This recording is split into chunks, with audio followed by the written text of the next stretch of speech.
acronyme anglais qui veut dire Building Information Modeling. Certains disent aussi management parce qu'avant tout, c'est un processus qui permet aux acteurs de la chaîne de la construction de travailler de manière collaborative pour être beaucoup plus efficace.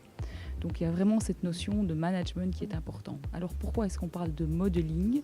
C'est parce que le BIM profite d'un certain nombre d'innovations dans le domaine du secteur du numérique pour pouvoir fonctionner.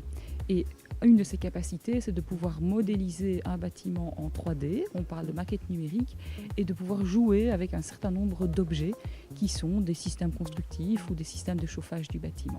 Les enjeux, c'est vraiment de pouvoir mettre en place ces processus de collaboration dans une chaîne de la construction qui a l'habitude de travailler par silo. Donc l'idée, c'est vraiment de pouvoir harmoniser les méthodes de travail et les processus de communication. Un autre enjeu, d'un point de vue très informatique, il y a lieu de développer des interopérabilités entre les différents niveaux de logiciels pour ne pas perdre d'efficacité dans un processus qui doit justement être efficace. En Belgique, le secteur privé est en train de se mettre vraiment en ordre de bataille. Je pense que organiquement, le secteur de la construction est en train de prendre le train du BIM.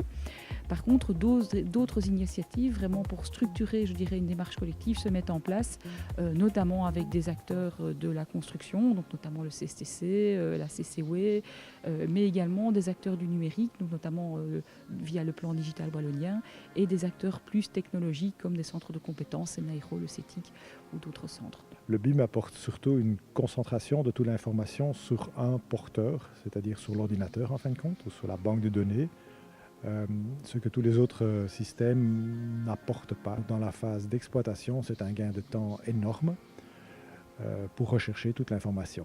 Alors le second aspect, c'est tout ce qui est smart building, c'est-à-dire tout ce qui est des systèmes de GPS internes au bâtiment pour trouver son chemin, tout ce qui est la gestion des rendez-vous et tout ça sur une manière graphique claire.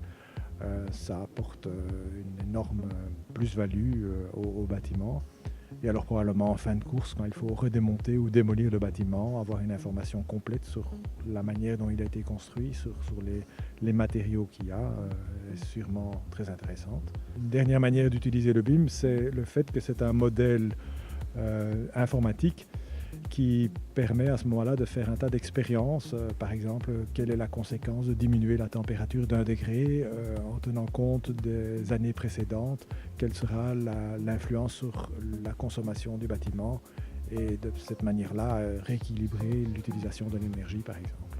On va nécessairement aller vers le BIM parce qu'il y a toute une évolution de différentes technologies qui vont faire qu'à un moment donné, ça va devenir obligatoire. Intelligence artificielle, de bâtiments connectés, une volonté d'avoir une meilleure qualité constructive, donc de mieux gérer les choses.